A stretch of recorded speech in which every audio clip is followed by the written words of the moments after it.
Abram as vossas Bíblias na carta segundo escreveu o apóstolo Paulo à igreja de Corinto. A segunda carta do apóstolo Paulo à igreja de Corinto. 2 Coríntios, tá bom? Capítulo de número 12. A partir do verso 1 ao verso de número 10. Todos acharam? 2 Coríntios, capítulo de número 12, verso 1 diz assim: em verdade que não convém gloriar-me, mas passarei as visões e revelações do Senhor. Conheço um homem em Cristo que há 14 anos, se no corpo não sei, se fora do corpo não sei, Deus o sabe, foi arrebatado até o terceiro céu. E sei que tal homem, se no corpo, se fora do corpo, não sei, Deus o sabe, foi arrebatado ao paraíso. E ouviu palavras inefáveis de que ao homem não é lícito falar. De um assim me gloriarei, eu, mas de mim mesmo não me gloriarei, senão nas minhas fraquezas. Porque se quiser gloriar-me, não serei nécio, porque direi a verdade. Mas deixo isto para que ninguém cuide de mim mais do que em mim vê ou de mim ouve. E para que não me exaltasse pelas excelências das revelações, foi-me dado um espinho na carne, a saber, um mensageiro de Satanás, para me esbofetear, a fim de não me exaltar. Acerca da qual 3 vezes orei ao Senhor, para que se desviasse de mim. E disse-me: minha graça te basta, porque o meu poder se aperfeiçoa na fraqueza. De boa vontade, pois me gloriarei nas minhas fraquezas, para que em mim habite o poder de Cristo. Pelo que sinto prazer nas fraquezas, nas injúrias, nas necessidades, nas perseguições, nas angústias, por amor de Cristo, porque quando estou fraco, então estou forte. Querido Deus e amado Pai, em nome de Jesus, eu te dou graças, Senhor, por esse momento tão maravilhoso, Senhor. Senhor, diante da tua presença nós estamos, e te pedimos a sabedoria e a graça e o entendimento, Senhor, para trazer a tua mensagem, Deus, ao coração desta igreja. Senhor, hoje é uma noite de ceia. Estamos aqui para celebrar ao teu nome, ao teu sacrifício ali na cruz. Fala conosco, Senhor, por meio da tua palavra. Nos alimente por meio dela, Senhor. Que teu Espírito Santo tenha liberdade em nós, em nome de Jesus. Amém? Queridos, eu queria nessa noite falar sobre o espinho na carne do apóstolo Paulo. Já houve muitos estudiosos, muitos teólogos, e até mesmo nós, quantas das vezes fizemos especulações, fizemos perguntas e criamos hipóteses a respeito desse espinho na carne. É uma situação que, vez ou nunca, de vez em quando, esses questionamentos são levantados na escola bíblica dominical. Quando lemos a Bíblia e nos deparamos com esse texto, aí vem a pergunta: o que seria esse espinho na carne de Paulo que ele relata aqui? É claro que o texto começa falando de algo muito bom, de uma experiência transcendente que Paulo viveu. Ele se refere aqui na terceira pessoa, ele se refere a uma experiência de alguém, mas de fato se compreende que essa experiência é própria do apóstolo Paulo. E Paulo, ele começa a relatar essa experiência que ele vive, uma experiência que o leva até o paraíso. até o lugar que a igreja, ela aguarda um dia chegar. Um lugar que Paulo diz assim, ó, esse lugar é o terceiro céu. Alguns vão dizer que é o terceiro céu, porque o primeiro céu das nuvens, esse céu que nós olhamos as nuvens, ali é o céu. O segundo é o céu onde está contido aquilo que nós chamamos de o céu espacial, onde estão os planetas, onde estão as galáxias, as estrelas, o sol. E é o terceiro céu que nenhuma máquina voadora, nenhuma nave espacial, por mais tecnológica que ela seja, ela pode alcançar. Nenhum homem alcança esse céu que Paulo é levado por uma experiência. Talvez ele não diz aqui, talvez se foi no corpo, um arrebatamento corporal, em corpo, carne ou sangue, ou se foi algo em espírito, levado fora do corpo. O corpo ficou na terra e ele é levado a esse lugar que ele chama de paraíso, que é o terceiro céu, que é o lugar onde Deus está, aonde está Jesus, aonde aqueles que morreram em Cristo já estão lá, aguardando, descansando para o dia do retorno do Senhor. Esse é o terceiro céu, um lugar maravilhoso, o céu aonde está o trono de Deus, o céu aonde habitam os anjos, os serafins, os querubins. Esse céu que o apóstolo Paulo, em uma experiência transcendente, é levado a esse lugar, e lá ele observa, ele vê coisas, ele ouve coisas que ele não compreende, coisas que estão além do seu nível de conhecimento. Ele ouve coisas que ele nunca tinha ouvido aqui na terra. Paulo, ele vê coisas que ele nunca tinha visto, coisas maravilhosas, mas ele diz, são coisas que se eu explicar, ninguém vai entender. Coisas que eu ouvi, que se não é possível o homem pronunciá-las. Que coisa gloriosa, irmãos. Quem não queria viver uma experiência dessa?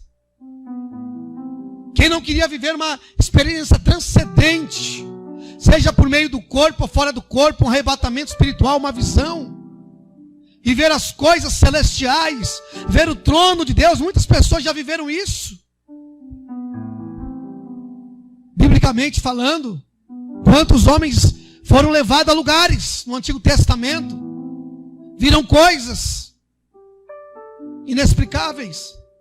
Talvez alguém já tenha vivido aqui experiências extraordinárias, como essa que o apóstolo Paulo falou. Isso não se restringe somente ao apóstolo Paulo. Se você viver uma vida em santidade com Deus, se você viver uma vida de oração, uma vida de compromisso com Deus, talvez Deus te dê uma experiência como esta. Mas é claro que um dia essa experiência será uma experiência contínua. Você vai experimentar e vai viver eternamente experimentando essa experiência quando a igreja for levada ao céu no retorno do Senhor Jesus. E lá estaremos para sempre com o Senhor, é a nossa esperança. Lá nós viveremos para toda a eternidade. O homem não convertido, o homem ímpio, o homem que não reconheceu Jesus como Salvador, ele não vai para este lugar. Mas aqueles que estão vivendo em Cristo, um dia serão levados para esse lugar, e lá estarão sempre como o Senhor, como diz o apóstolo Paulo. Para sempre. Talvez você possa viver uma experiência dessa hoje, apenas um vislumbre da glória de Deus, e você enxerga coisas que também sejam inexplicáveis. Talvez alguém já tenha vivido essa experiência. Mas o apóstolo Paulo, enquanto ele está nessa experiência, ele diz que isso aconteceu há 14 anos atrás. Ele fala na terceira pessoa, ele conta que se fosse um relato de um homem, de uma experiência de alguém, mas se entende que esse relato é dele. Porque ele diz assim, olha, para que eu não me exaltasse por conta destas revelações que me foi dada, ele também, além de receber essa experiência, essa visão, também lhe foi dado um espinho na carne. Quer dizer, Paulo está no momento de glória, está vivendo momentos gloriosos, e ele relata que depois disso, dessas revelações, para que o seu coração não se orgulhasse, não se ensoberbecesse, por conta dessa experiência, foi lhe dado um espinho na carne. Ele saiu do extraordinário, ele saiu do transcendente, veio para o mundo real, e no mundo real, no mundo físico, melhor dizendo, né? Não é que esse mundo seja apenas um mundo ilusório, uma utopia, um mundo de fantasia, não. O transcendente também é mais real que este mundo.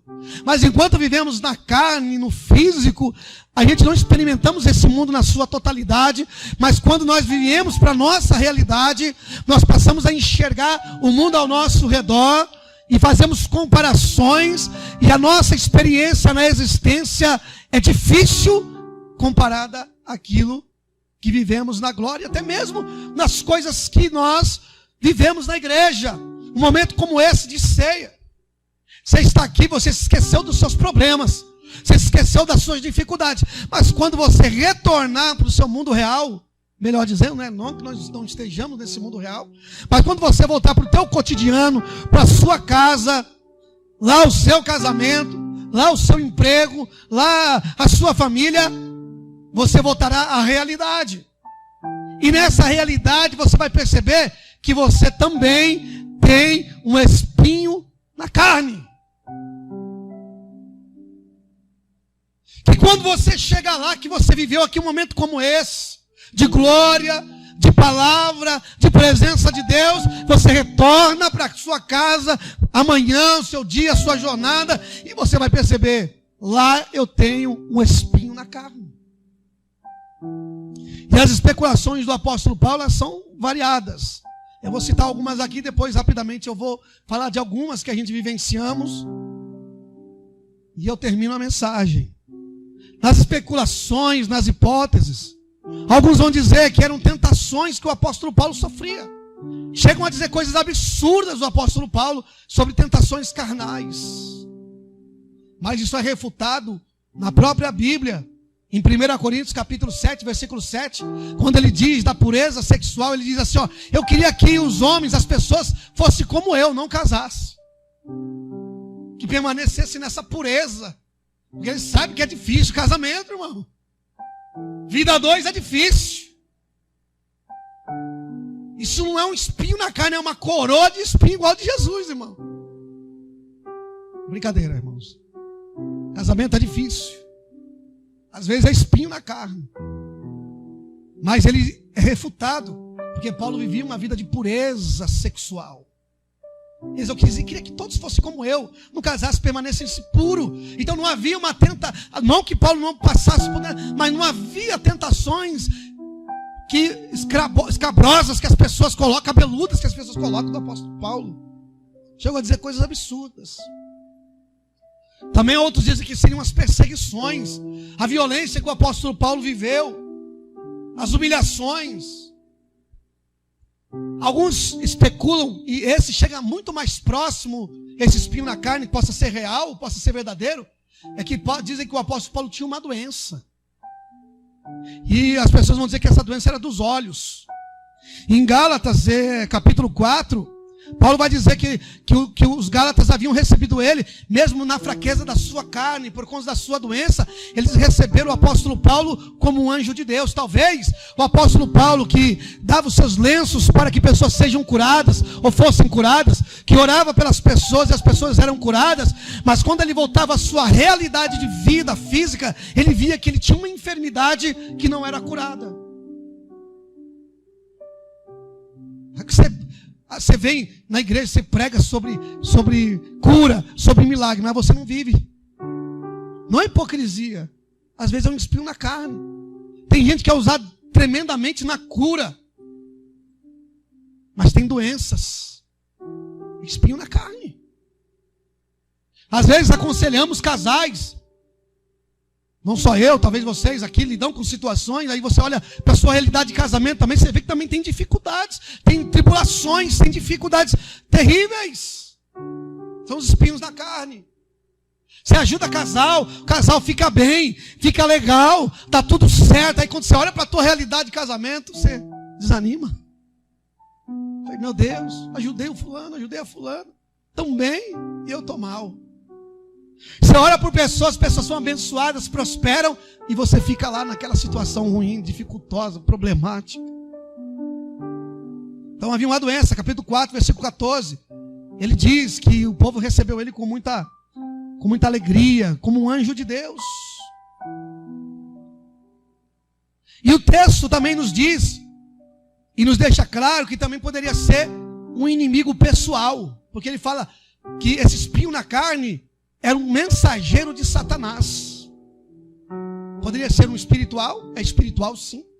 Como também podia ser uma pessoa física, que perseguia Paulo, que humilhava Paulo, que desfazia daquilo que Paulo falava, colocava Paulo em descrédito, acusava, condenava Paulo, dizia assim: Paulo, você era um perseguidor, você matou muitos cristãos, agora está dizendo que é crente. Tem pessoas que fazem assim conosco. Agora diz que é crente. Vivia aí na balada, pintando sete, agora diz que é crente. E fala mal de você. Paulo também sofreu perseguições como esta. Pessoas que falavam mal de Paulo. Era um mensageiro de Satanás que esbofeteava Paulo todos os dias, irmão. Era todo dia tapa na cara de Paulo. Era todo dia um soco na cara de Paulo. Aquela situação vergonhosa, humilhante. Alguém que perseguia, causando-lhe danos morais, danos terríveis da sua vida social. Poderia ser isso também, porque o texto diz que o mensageiro de Satanás veio e começou de alguma forma a persegui-lo. E Paulo orou. Paulo era um homem de oração. Escute, irmão, tem orações que Deus não vai mudar a situação, Ele vai deixar ali aquela situação ali, porque é que Deus está usando aquela situação para nos melhorar, para nos edificar, para nos moldar, para nos santificar mais, para que aquela situação nos ajude. Ela é ruim, ela dói, ela machuca, ela é humilhante, mas aquilo nos ajuda, porque vai tirando o orgulho do nosso coração, a soberba, vai tirando, sabe, tudo aquilo que não agrada o coração de Deus. Então por isso, esse espinho na carne de Paulo foi dado. Por isso esse mensageiro de Satanás começava a esbofetear Paulo. E Paulo orou 3 vezes a Deus em relação a essa situação. E Deus não fez nada em relação especificamente a mudar aquilo que Paulo estava pedindo. Então, pare para pensar aqui comigo. Tem coisas que Deus não vai mudar, irmãos, enquanto essa situação não mudar a gente. Enquanto essa situação não modificar o nosso caráter, não nos fazer mais humilde, não nos fazer mais santo, não nos fazer mais compromissado, não nos fazer mais, sabe, mais uma vida mais profunda com Deus. E esses espinhos na carne, eles podem ser para nós, na nossa vida, como eu citei aqui, pode ser o casamento, pode ser o desemprego, talvez uma doença também. Acho que do crente não fica doente, crente fica doente, irmãos. Não é porque está doente, é um encosto, porque você está desagradando a Deus, porque você não está servindo a Deus direito, porque está em pecado. Às vezes Deus usa essa situação para te ensinar. Às vezes pode ser problema financeiro, irmão. Pode ser tantos problemas que você sabe qual é o teu espinho na carne. Já pensou se Deus te desse riqueza? Essa riqueza ia te desviar. Não precisa ser simplesmente riqueza. Tem coisas que nos desviam, mesmo sendo pequenas, mesmo sendo, às vezes, coisas de Deus fala assim: eu não vou te dar enquanto você não mudar. Enquanto você não mudar a sua mente, o seu coração, eu não vou mudar essa situação. Vou deixar ela aí e você vai sofrer com ela até o dia que você mudar. Mas enquanto isso te machuca, enquanto isso te fere, enquanto isso vai te humilhando, eu não vou deixar você sozinho. Eu não vou largar você a só. Eu não vou te abandonar. Nesse momento de fraqueza, nesse momento de dor, nesse momento de tristeza, nesse momento de humilhação, nesse momento de dificuldade, de lágrimas, de muita aflição, uma coisa eu vou te dar. E ela nunca vai faltar na sua vida. ela nunca vai deixar de ter na sua vida, independente do que você esteja vivendo. É o que Jesus fala para Paulo. Paulo, a minha graça, ela te basta. Não é a riqueza, não é a solução do teu problema, não é a mudança que você está pedindo para alguém, sobre alguém, ou em uma determinada área da sua vida. O que é mais válido na sua vida hoje é a minha graça, Paulo. Porque é a minha graça que tem que bastar para você. É a minha graça que tem que satisfazer o teu coração. É a minha graça a qual você deve apoiar toda a sua vida. É na minha graça, porque é a minha graça que te basta, Paulo. Você vai chorar, você vai espernear, você vai sofrer, mas a minha graça, ela vai te fortalecer. A minha graça vai te edificar, Paulo. A minha graça vai te ajudar na caminhada, Paulo.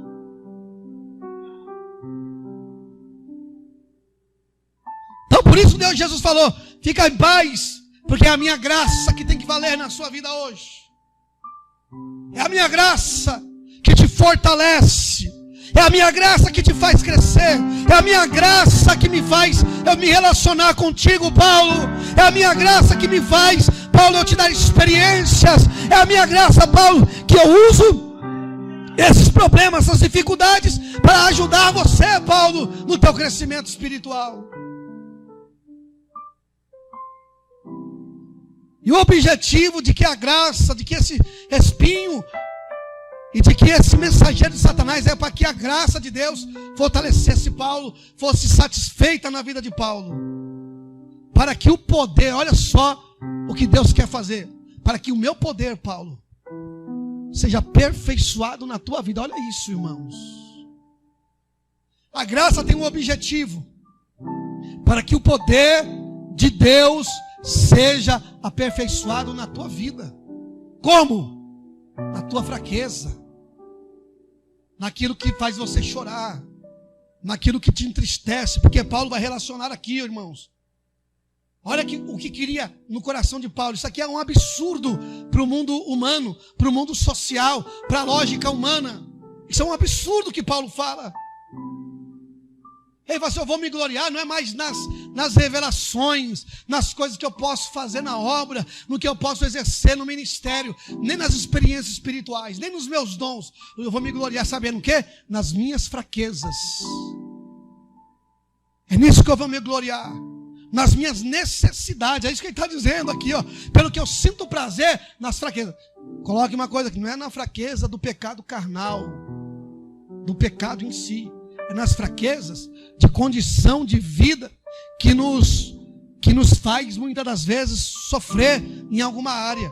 Que ele diz assim, ó, pelo que eu sinto prazer nas fraquezas, nas injúrias. A pessoa aponta o dedo na tua cara, fala que você não vale nada, te xinga, te coloca lá embaixo. Isso não pode te entristecer. Isso tem que alegrar teu coração. É um absurdo, mas é a verdade disso aqui. A pessoa está te perseguindo, está falando mal de você, está te caluniando, mensageiro de Satanás. Isso não pode causar tristeza, desconforto, não pode te causar vergonha. Sabe por quê? Tenha prazer nisso, irmão. Pastor, isso é samadosismo. Não, irmãos. Isso é a graça se manifestando no poder de Deus e te aperfeiçoando. Sentindo prazer nas injúrias, na falta, na necessidade, nas perseguições, nas angústias. Por quê?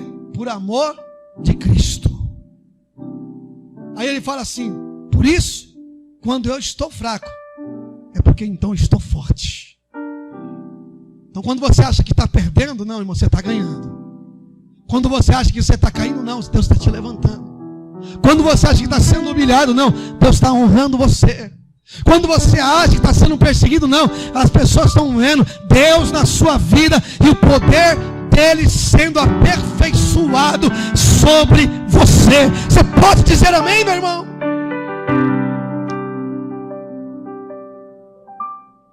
E isso tira o nosso orgulho e a nossa soberba. Exemplo do diabo. O diabo vivia no céu. mas ficou orgulhoso. Vivia nas pedras afogueadas. Andava no jardim de Deus. Tinha uma posição de honra. Mas nada disso adiantou. Que experiência maravilhosa de Lúcifer, de Satanás, né? E Paulo foi lá no céu. E não foi isso que mais chama a atenção de Paulo. Porque na sua realidade ele está vendo que ele precisa crescer muito. Aprender muito aqui. Por meio de todas essas dificuldades. Para que ele seja apto para o reino de Deus. Então vire para o lado e diga para o teu irmão: Deus está te preparando para você viver no céu e viver nas grandezas do Senhor na tua vida. Diga amém. Aplauda o Senhor. Glória a Deus.